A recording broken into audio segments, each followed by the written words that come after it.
Sir bhaji గారు,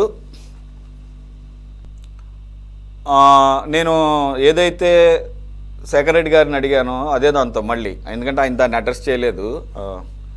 ఇప్పుడు concerned liquor minister పేరే నాకు తెలిసినంత వరకు, నాకు గుర్తున్నంత వరకు ఎక్కడా లేదు. ఆయన ఏదో ఫార్మల్గా ఏదో ప్రశ్నించారు తప్ప నారాయణ స్వామి గారిని ఎక్కడా కూడా ఎక్యూజ్డ్గా ఎక్కడా కూడా ఆయన పేరు లేదు, నంబరింగ్ లేదు. అటువంటప్పుడు ఆ టోటల్ క్యాబినెట్కి హెడ్గా ఉన్న పనిచేసినటువంటి జగన్మోహన్ రెడ్డి గారి పేరు ఒకసారి ప్రస్తావన మాత్రమే వచ్చింది అన్నట్టుగా నాకు గుర్తు, ఛార్జ్షీట్లో 1 or 2 ప్లేసెస్లో, కానీ అఫీషియల్గా ఎక్కడ ఎక్యూజ్డ్గా చేర్చలేదు. నాకున్న ఒక బేసిక్ డౌటు, గతంలో జగన్మోహన్ రెడ్డి గారి ఇన్అప్రాప్రియేట్ అసెట్స్ కేసులో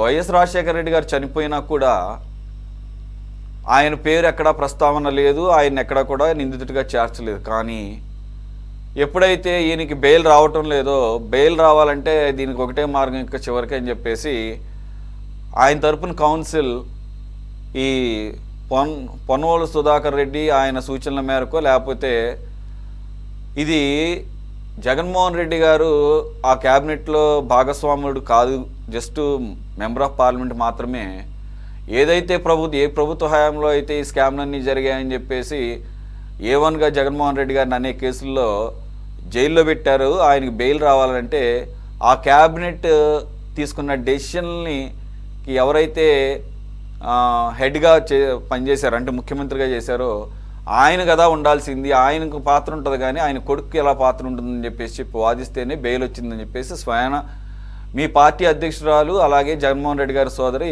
షర్మిల గారు చెప్పారు. అప్పుడు కానీ వైఎస్ఆర్ గారు లేకపోయినా సరే, ఆయన చనిపోయినా కానీ మరి క్యాబినెట్ తీసుకున్న పాలసీ డెసిషన్స్కి ఆయన నేతృత్వం వహించారు కాబట్టి ఆయన పేరు పెట్టడం ద్వారా ఈయన పాత్రని తగ్గించి ఈయనకి బెయిల్ ఇచ్చారని చెప్పేసి అప్పట్లో మనం విన్నాము, షర్మిల గారి ద్వారా కానీ అనేక సందర్భాల్లో. మరి ఇప్పుడు ఈ రెండింటికి మీకున్నటువంటి దీంతో లింకప్ చేయండి. ఒకటి, నారాయణ స్వామి పేరే లేనప్పుడు జగన్మోహన్ రెడ్డి గారి పేరు అలా ఎలాగూ లేదు, కొత్తగా పెట్టే అవకాశం అంతవరకు ఉంటుంది. లేదు, గతంలో అదే జగన్మోహన్ రెడ్డి గారి కేసుల విషయంలో ముఖ్యమంత్రిగా వైఎస్ రాజశేఖర రెడ్డి గారిని నిందితుడిగా చేర్చినప్పుడు ఆయన కేసులో ఇక్కడ జగన్మోహన్ రెడ్డి గారిని ఎందుకు పెట్టకూడదు అంటే అంటారు. సురేష్ గారు, ముందుగా మీకు, మన ప్యానెల్లో ఉన్న మిత్రులకి, వీక్షకులు అందరికీ కూడా నమస్కారం అండి. ఖచ్చితంగా మీరు ఉటంకించిన అంశం ఏదైతే రాజశేఖర రెడ్డి గారి అంశం ఏదైతే ఉందో అది 100% వాస్తవం. ఎందుకంటే ఆయన బెయిల్ కోసం పొన్నవోలు ద్వారా ఈయన పేరుని యాడ్ చేశారు. అది అప్పట్లో కూడా చాలా విమర్శలకు గురైంది. మా పార్టీలో కూడా అది చాలా, రాజశేఖర రెడ్డి గారి స్వార్థం కోసం రాజశేఖర రెడ్డి గారి పేరుని, ఆయన్ని కేసులో తీసుకొచ్చాడనే విషయం విమర్శలు కూడా జరిగినాయి. సిమిలర్ గా ఏంటంటే ఆ సబ్జెక్ట్ ని మనం ఈ లిక్కర్ కేసుకి లింకప్ చేస్తే కనుక, ఇవాళ ఈ లిక్కర్ కేసులో మొత్తం టోటల్ ఎపిసోడ్ లో వీళ్ళు వైసీపీ వాళ్ళు ఏం జరగలేదు, పునీతులం అని పవిత్రులం అని చెప్పుకున్నా కానీ మొత్తం ఈ లిక్కర్ కేసు మొత్తం చాలా స్కామ్స్ మయం. 3 భాగాలుగా స్కామ్ జరిగింది దీంట్లో. ఒకటి 3 భాగాలు, 4 భాగాలు, 4 కేసులు ఉన్నాయి దీంట్లో. 4 కోణాల్లో దీన్ని మనం చూడాలి ఈ లిక్కర్ కేసుని. నెంబర్ 1 ఏంటంటే, ఇవాళ ఈడీ అట్లాగే సిట్ ఏదైతే దర్యాప్తు చేస్తున్నారో డిజిటలైజేషన్ నుంచి వాళ్ళకి ఆర్డర్స్ ఇచ్చినందుకు 15 నుంచి 20% కమిషన్లు కొట్టేశారు. 3,500 కోట్ల రూపాయలు ఈ ఫ్రాడ్ జరిగింది అనేది ప్రధానంగా ఇప్పుడు నడుస్తున్న కేసు నెంబర్ 1. దీనికి అనుబంధంగా ఏదైతే ఈ లిక్కర్ ఉందో, ఈ లిక్కర్ ని ట్రాన్స్పోర్ట్ చేయడానికి ₹1.90 కేసుకి మన కార్పుకి ఛార్జీ అయితే ₹35 ఛార్జ్ చేసి దాదాపు 390 కోట్ల రూపాయలు కొల్లగొట్టారు అనేది సెకండ్ కేసు. దాంట్లో కారుమూరి నాగేశ్వరరావు, సునీల్ కుమార్ ఇన్వాల్వ్ అయ్యారు. చాలా మంది, చాలా లాజిస్టిక్ కంపెనీస్. యాక్చువల్ గా దాని stigma logistic company main contractor అయితే సబ్ కాంట్రాక్టర్ గా వీళ్ళందరికీ చాలా మందికి పంచారు, బఠానీలు పంచినట్టు. ఆ కేసు ట్రాన్స్పోర్టేషన్ చేసే విధానం ఏ రీజన్ ని బట్టి ఒక్కొక్క రీజియన్ లో ఒక్కొక్కళ్ళకి అప్పచెప్పారు. అది సెకండ్ కేసు.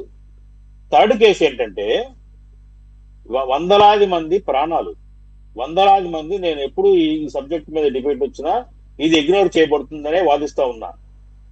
ఏదైతే చీప్ క్వాలిటీ స్పూరియస్ రసాయన హానికర రసాయనాలతో తయారు చేసిన ఈ ఈ లిక్కర్ తాగి వందలాది ప్రాణాలు పోయి 90,000 పైచీలకు రికార్డ్స్ ప్రకారంగా వాళ్ళు అనారోగ్యాలు పాలైపోయి హాస్పిటల్ చుట్టూ తిరుగుతున్నారు.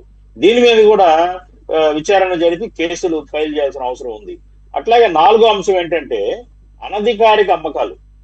ఏదైతే ఇప్పుడు వీళ్ళు అమ్మింది 3,500 కోట్లు ఏంటంటే అధికారికంగా ఎంత అంటే వాళ్ళు అమ్మింది మొత్తం మీద కలిపి 60 కోట్ల చిల్లర, 61 కోట్ల చిల్లర వీళ్ళు మొత్తం అమ్మకాలు జరిగాయని చెప్పేసి చూపిస్తున్నారు. 5 సంవత్సరాలు కలిపి వీళ్ళ హయాంలో సంవత్సరానికి 11,000 కోట్లు 13,000 కోట్లు అట్లా మొత్తం 61,775 కోట్లు అండి. దాని మీద కమిషన్ల రూపంగా లెక్క తీసి 3,500 కోట్లు చెప్పారు. ఇదే కానీ అనధికారికంగా క్యాష్ రూపంగా మరి డిజిటల్ పేమెంట్స్ పక్కకు తోసేసి చీప్ లిక్కర్ కానివ్వండి, అన్ని వాళ్ళ బ్రాండ్లు కానివ్వండి, ఇవన్నీ కూడా అమ్మటం ద్వారా 1,00,000 కోట్లకు పైగా దోచేశారు. వారానికి లారీలు డబ్బులు విజయవాడ చుట్టుపక్కల తాడేపల్లి చుట్టుపక్కల నుంచి రాష్ట్రం నుంచి సరిహద్దులు దాటిపోయింది వారానికి. ఇది మాకు సన్నిహితులు చాలా మంది కూడా మేము చాలా ఆశ్చర్యపోయేవాళ్ళం. మేము గమనించాము కూడా అట్లాంటి అంశాలు. ఇదొక అంశం. మొత్తం 4 భాగాలుగా ఈ లిక్కర్ కేసు ఎక్కడ కని విని ఎరుగని రీతిలో ఇది జరిగింది ఆంధ్రప్రదేశ్ లో. అంత పెద్ద స్కామ్ ఇది.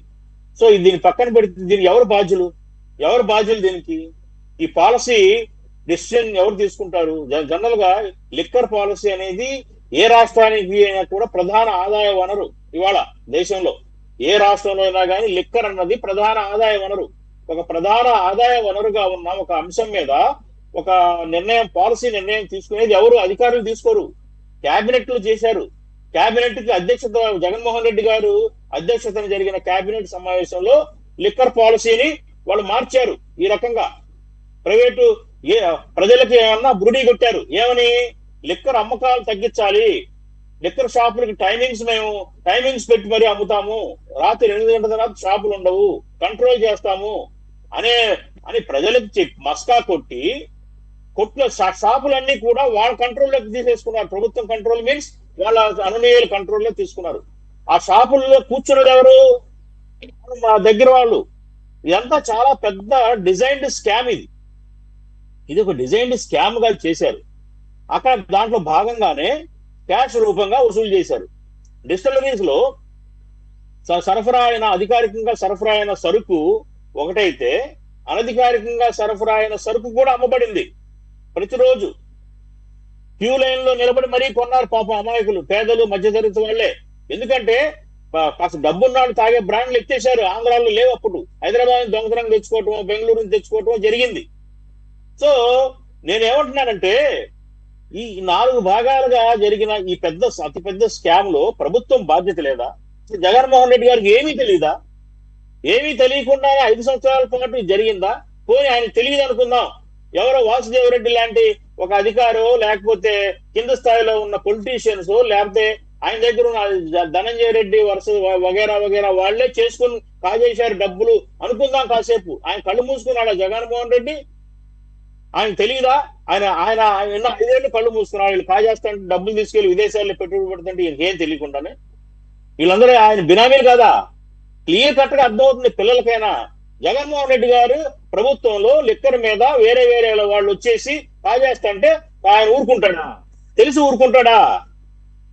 ఇవన్నీ కాబట్టి ఏంటంటే ఇవాళ ఇందాక మీరు చెప్పిన రాజశేఖర రెడ్డి గారి అంశాన్ని కనుక చూస్తే కేబినెట్ నిర్ణయం ద్వారా ఒక తప్పుడు పాలసీని తీసుకొచ్చి ప్రజల యొక్క ప్రాణాలను హరించడమే కాకుండా ఆరోగ్యాలను హరించడమే కాకుండా పెద్ద ఎత్తున డబ్బు దోపిడీ జరిగినందువల్ల బాధ్యుడు ఖచ్చితంగా జగన్మోహన్ రెడ్డి గారే బాధ్యుడు.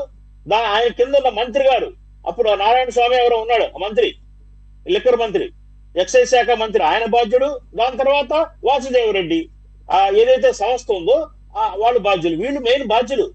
వీళ్ళందరూ కూడా వర్కర్స్. మిగతా లిస్ట్ అంతా 52 మంది ఎక్యూజీలో ఇప్పుడు ఇవాళ లొంగిపోయిన కిరణ్ కుమార్ రెడ్డి అయినా, రేపు లొంగబోయే అహ్మద్ అయినా, వీళ్ళందరూ కూడా అంతకుముందు లొంగిపోయిన బ్యాచ్ అయినా, ఈ బ్యాచ్ అంతా కూడా వర్కర్స్ అండి, వాహకులు. ఈ స్కామ్ ని అమలు జరిపిన వర్కర్లు మాత్రమే.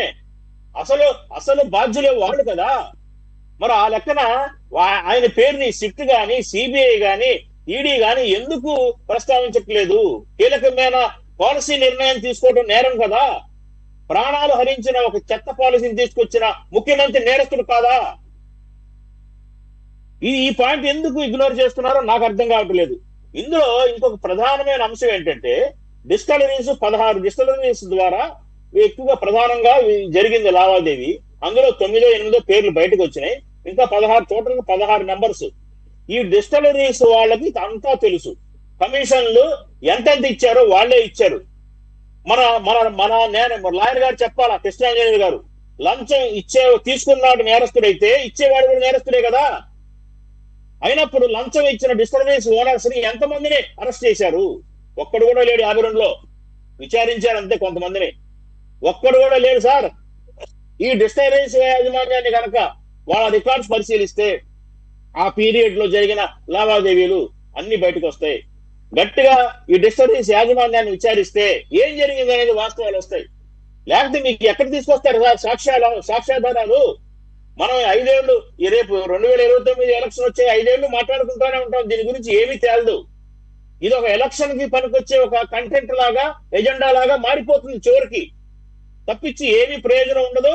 ఎవరు ఏమి చేయలేరు. ఈ ప్రభుత్వం ఏమి చేయలేదు. ఎందుకంటే